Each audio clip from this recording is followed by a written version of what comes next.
एक ऐसा भी समय था जब हमारे देश को सोने के चिड़िए के नाम से जाना जाता था, जो कि हमारे ही देश के गद्दारों ने इस देश को लूटा। इस देश में कृषि खनिज जैसे पदार्थ सोने से कम नहीं था। सब कुछ बदल गया है। इसका सबसे बड़ा और मुख्य कारण है हमारे देश के गद्दार। तो दोस्तों, आज के वीडियो में इन्हीं गद्दारों के बारे में बताने जा रहे हैं। उससे पहले अगर आप हमारे क्रसार यूट्यूब चैनल पे नए हो तो वीडियो को लाइक एंड चैनल को भी सब्सक्राइब करना ना भूलिएगा। तो दोस्तों, हमारे वीडियो के नंबर 1 में है राजा जयचंद। किसी भी धोखेबाज या गद्दार के लिए जयचंद का नाम तो मानो मुहावरे की तरह प्रयोग किया जाता है। इतिहास के पन्नों में एक कहावत है कि जयचंद तूने देश को बर्बाद कर दिया, मोहम्मद गोरी के साथ मिलकर पृथ्वीराज चौहान को धोखा दे दिया।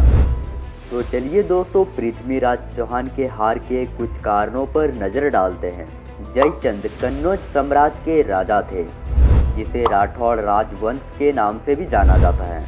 दरअसल पृथ्वीराज चौहान और राजा जयचंद की पुरानी दुश्मनी थी और ऐसा भी कहा जाता है कि दोनों के बीच में युद्ध भी हो चुके थे।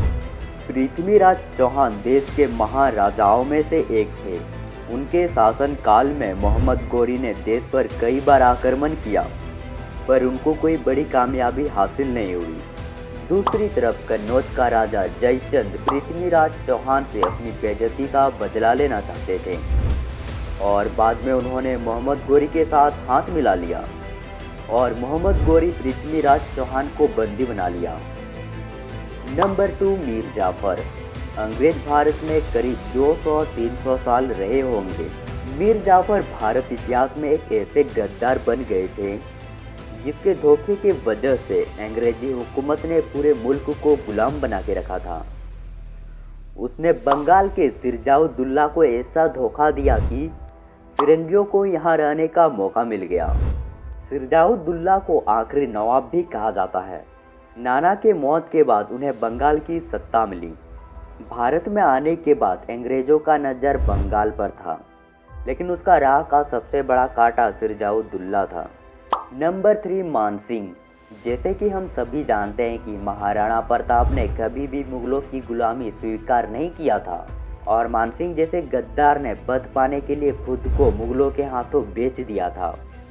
हिंदुस्तान के दूसरे देशद्रोही का नाम है मानसिंह। एक तरफ जहां महाराणा प्रताप सबको आज़ाद कराने के लिए दर दर भटक रहे थे और जंगलों में रहकर घास की रोटियां खाकर देश को मुगलों से बचाने का कोशिश कर रहे थे, तो वहीं दूसरे ओर मानसिंह मुगलों के साथ दे रहे थे। नंबर 4, जियाजीराव सिंधिया। दरअसल हिंदुस्तान के गद्दार और ग्वालियर का राजा लक्ष्मीबाई के खिलाफ अंग्रेजों का साथ दिया था। उस समय ग्वालियर राजघरानों से ताल्लुक रखने वाले जियाजीराव सिंधिया का नाम बड़े ही सम्मान के साथ लिया जाता था। लेकिन दोस्तों, 1857 के आज़ादी में अंग्रेजों का पूरा साथ दिया था। उसने तत्या टोपे और झांसी की रानी के खिलाफ अपनी सेना का इस्तेमाल किया था। नंबर 5, फरिंद्रनाथ घोष। वैसे इस कड़ी में फरिंद्रनाथ घोष नामक उस गद्दार का नाम सबसे पहले आना चाहिए था, जिसने असेंबली बम कांड में भगत सिंह के खिलाफ गवाही दी थी और इसी गवाही के आधार पर भगत सिंह, राजगुरु और सुखदेव को आरोपी बनाकर उन्हें फांसी दी गई थी।